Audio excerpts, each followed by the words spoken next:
సామాజిక భద్రతా పెన్షన్స్, వృద్ధాప్య, వితంతు, ఒంటరి మహిళ గత ప్రభుత్వం ఎంత ఇచ్చేవారు, ఇప్పుడు ఎంత ఇస్తున్నారు?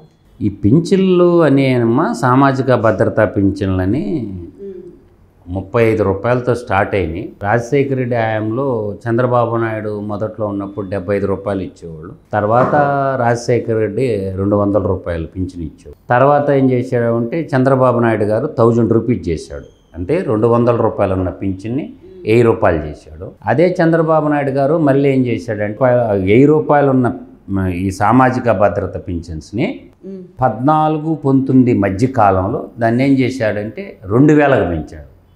అంటే ఎన్ని రెట్లు పెంచాడు చూడండి. ఆ తర్వాత 2019 ఎలక్షన్ మూమెంట్లో జగన్మోహన్ రెడ్డి ఏం చెప్పాడంటే నేను 3000 ఇస్తానన్నాడు. కానీ ఆయన పెంచును 3000 ఇస్తానన్న దానికి ఏం చేశాడంటే ప్రతి సంవత్సరం 250 పెంచుకుంటా 5 ఏళ్లకు 3000 చేశాడు. అదే చంద్రబాబు నాయుడు ఏం చేశాడంటే 4000 రూపాయలు పెన్షన్ ఇస్తానని చెప్పాడు ఎలక్షన్ అంటే 2024 మేనిఫెస్టోలో. ఆ 4000 పెన్షన్తో పాటు అంటే ఎలక్షన్ కోడ్ ఆఫ్ కండక్ట్ ఉన్న 3 నెలలకు కూడా కలిపి ఫస్ట్ సారి 7000 ఇచ్చాడు పింఛన్. అంటే ఇప్పుడు 4000. నువ్వు అడిగినటువంటి దాంట్లో సామాజిక భద్రతా పెన్షన్స్ టోటల్ నాకు తెలిసి అన్ని జిల్లాల్లో గతంలో 13 జిల్లాలు ఉండేవి, ఇప్పుడు 26 జిల్లాలు అయినాయి. కాబట్టి ఈ టోటల్ పెన్షన్స్ వచ్చేసరికి మీరు ఏమన్నా అనుకోండి అన్ని రకాల పెన్షన్స్ 64,82,053 పెన్షన్స్ ఉంటాయి. వాటికి టోటల్గా రాష్ట్ర ప్రభుత్వానికి ప్రతి నెల అయ్యే ఖర్చు 2,737,40,86,500 రూపాయలు ఖర్చు వస్తుంది. ఎంత?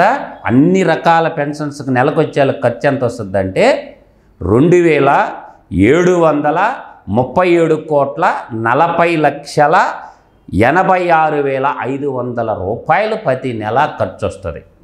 ఇప్పుడు గతంలో పింఛన్ల పంపిణీ ఏంటంటే ఒక సైన్యం, మోక సైన్యాన్ని పెట్టుకున్నాడు జగన్మోహన్ రెడ్డి. ఎందుకు?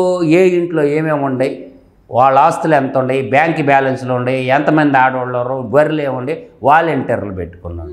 ఆ వాలంటరీ వాళ్ళని తప్పించి ఇప్పుడు ప్రభుత్వమే నేరుగా సచివాలయ ఉద్యోగుల చేత నేరుగా పెన్షన్స్ ఇచ్చేస్తున్నారు, డోర్ డెలివరీ చేస్తున్నారు.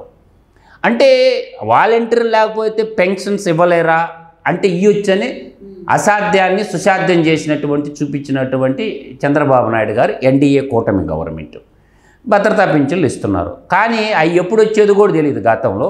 ఇప్పుడు ఖచ్చితంగా 1వ తేదీ ఇస్తున్నాడు. ఇప్పుడు ఈ నెలకు వచ్చేసరికి ఆదివారం 1వ తేదీ వస్తుందని చెప్పి ఏం చేశాడంటే శనివారం అంటే ఆగస్టు 31వ తేదీ అంటే రేపు శనివారం అంటే రేపే పింఛన్స్ని పంపిణీ చేయాలని ఆదేశించేశారు. అంటే ఆదివారం 1వ తేదీ వస్తుంది కాబట్టి ముందు రోజే పెన్షన్స్ ఏర్పాటు చేస్తున్నారు.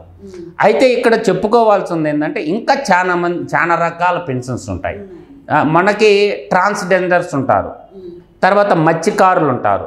మత్స్యకారులు అంటే సముద్రం మీద వాళ్ళు ఎక్కువగా సముద్రం మీద ఆధారపడి ఉంటారు కాబట్టి ఈ మత్స్యకార సామాజిక వర్గం ఒకటి, తర్వాత గీత కార్మికులు అని అంటారు, డప్పు కళాకారులు అని అంటారు. వాళ్ళ భద్రతా పెన్షన్స్ కూడా మనకేం చేశాడంటే 3000 ఉన్నది, దాన్ని ఏం చేసిందంటే దాన్ని కూడా 4000 ఇస్తున్నాడు. ఇప్పుడు నీకు 6 రకాల పెన్షన్స్ చెప్పా. ఒకటేంది వృద్ధాప్య పెన్షన్స్, 2 ఒంటరి మహిళ పెన్షన్స్, తర్వాత మనకి దివ్యాంగులు, ఇట్లాంటి పెన్షన్స్ అన్నీ కూడా మనకు ఉంటాయి అన్నమాట. దివ్యాంగుల పెన్షన్స్ ఎంత ఇస్తున్నారండి గతంలో, ఇప్పుడు ఎంత ఇస్తున్నారు? గతంలో దివ్యాంగుల పెన్షన్స్ అనేవి 3000 రూపాయలు ఇస్తున్నారు. దాన్ని ఏం చేశానంటే చంద్రబాబు నాయుడు గవర్నమెంట్ 6000 రూపాయలు డబల్ చేసింది.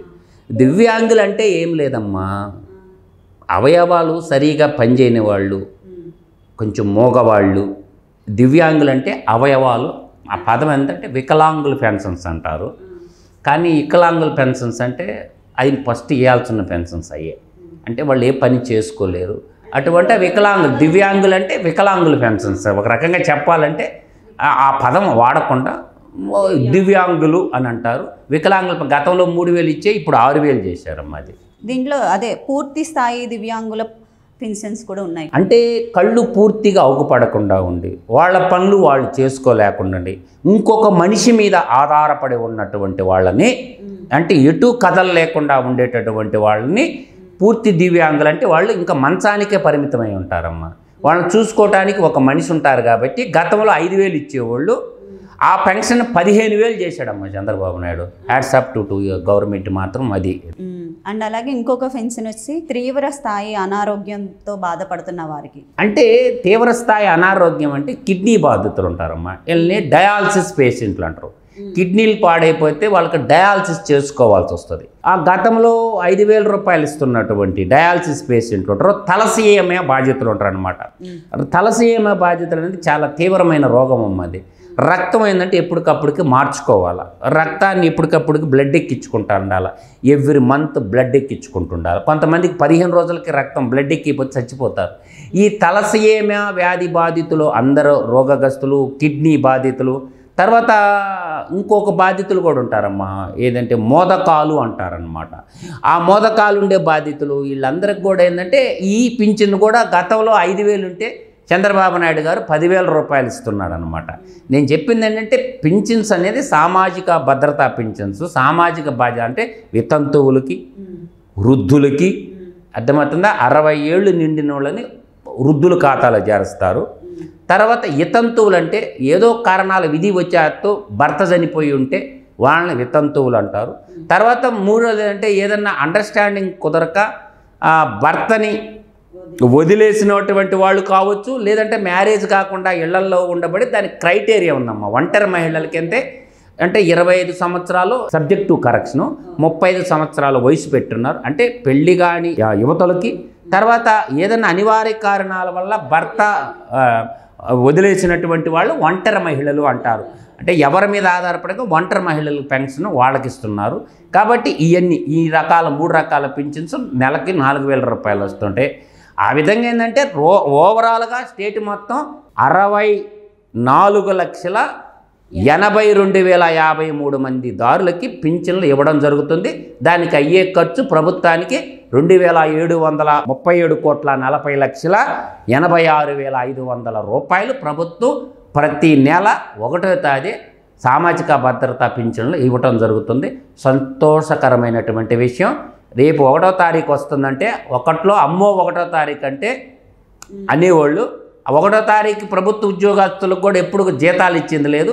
ఈ ప్రభుత్వం కూటమి ప్రభుత్వం వచ్చిన తర్వాత ప్రభుత్వ ఉద్యోగులకు అందరికీ 1వ తారీఖు జీతాలు ఇస్తారు. గతంలో ప్రభుత్వ ఉద్యోగులు ఈఎంఐలు కట్టుకోవాలంటే వాళ్ళకి 5వ తేదీతో మొదలు పెడితే 20వ తేదీ దాకా కూడా ఇచ్చేవాళ్ళు. టయానికి జీతాలు కూడా ఇచ్చేవాళ్ళు కదా ప్రభుత్వ ఉద్యోగులకి.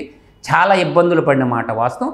ఈ నేటి కూటమి ప్రభుత్వం అయితే సామాజిక భద్రత పింఛన్లు కానీ, తర్వాత ఇంకా కొంచెం సూపర్ 6లో కొన్ని పథకాలు హామీలు ఉన్నాయి.